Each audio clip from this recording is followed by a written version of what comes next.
It's the Jack the Jobber, it's the thrill of the fight, rising up to the challenge of the fast count. Hey everyone, it's Jack from WhatCulture.com. There's been so much news. I'm ever excited to give you all that news, especially because it's a Friday and that means it's time for the fast count. Fast count, fast count. What are you going to do? What are you going to do? Let's start off with all of this week's WWE news, and the first one is an absolute doozy. Now, you've probably heard by now, but The Rock declared in an interview with GQ magazine that there is a very real possibility of him running for president in the future. That's insane. But I guess since Donald Trump won, all bets are off the table. Like, anyone could be president, I suppose. And if anyone in the wrestling world is going to be president, I guess The Rock is probably the biggest mainstream star of them all, so he makes the most sense. Personally, I'd like to see just like a random, like Chuck Palumbo or someone like that. But no, The Rock may well run for president. I don't know how serious he's being. Like, I really don't know if he's being serious, because like The Rock's he makes, like, his whole persona is that he's a really good guy with really big muscles and teeth, but is he being actually serious? He might be good. I don't know. I asked around the office for some suggestions of what The Rock might do should he be elected president of the United States of America.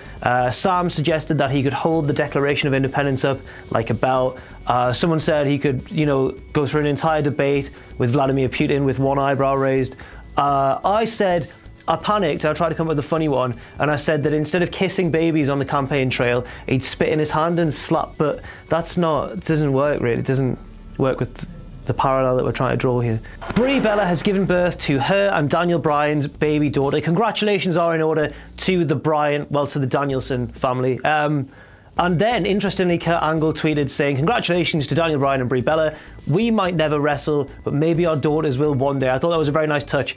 And you know what? Maybe their daughters will grow up to both be in the wrestling business, and maybe they both will be really good wrestlers. I don't know. I kind of think that would be cool. I always like the idea of thinking who the next generation stars are going to be from the current crop of talent that we see today. And I honestly don't know, but if anyone's, you know, got genes good enough to pass on wrestling ability, Kurt Angle and Daniel Bryan, you can't look much further than that. And Brie Bella, I guess, as well. And finally, Braun Strowman has undergone surgery and is currently on the shelf. He has been replaced in house shows where he was having a house show run with Roman Reigns. He's been replaced by Bray Wyatt. It seems like quite an emergency replacement because obviously Reigns and Bray haven't feuded for quite a while now. But yeah, it just seems as though Braun is going to have to delay his eventual match with Brock Lesnar, but apparently that match is still very much on the table, just at a later date. Hold on to your bollocks, it's time.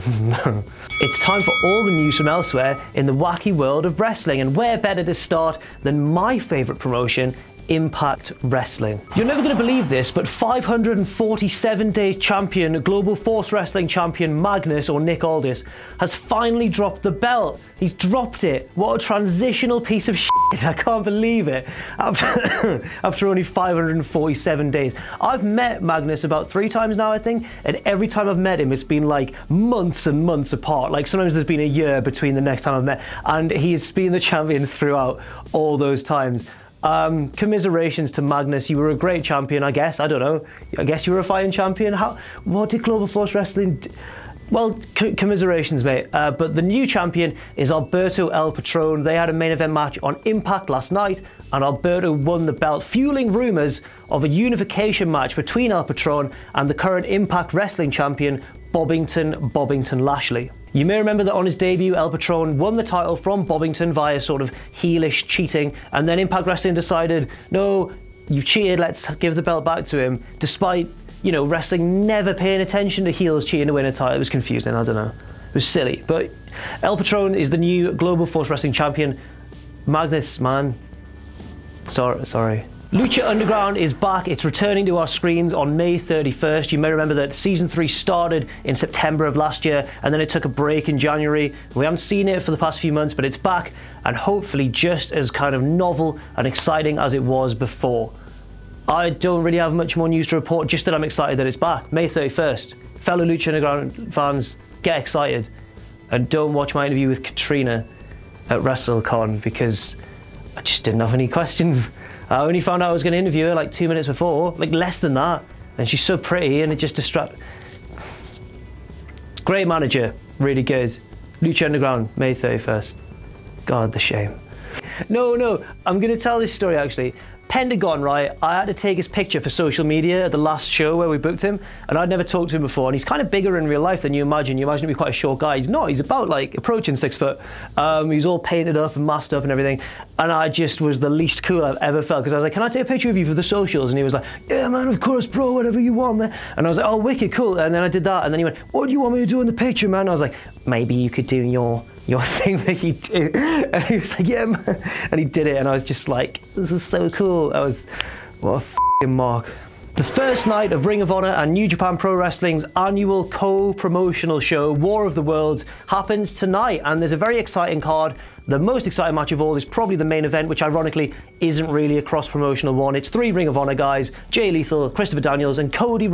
Cody you can see as a Ring of Honor and a New Japan guy, I guess, but that's a triple threat match for the Ring of Honor World Championship, and it will be very, very exciting, and I hope Cody wins, but I don't think they'll do it quite yet. I don't know. I think they might be saving Cody's win for later on, who knows? But I want to see Cody with that belt.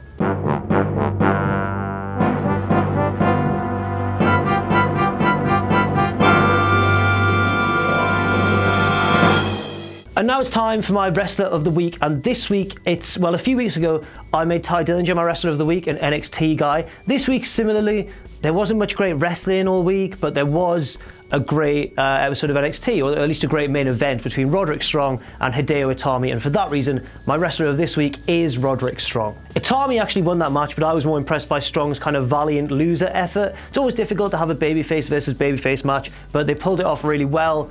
It was kind of easy to feel sympathy for Strong, but also feel really pleased for Itami. They both did their job really well. It's exciting because Itami's using the go to sleep again, and they're calling it the go to sleep.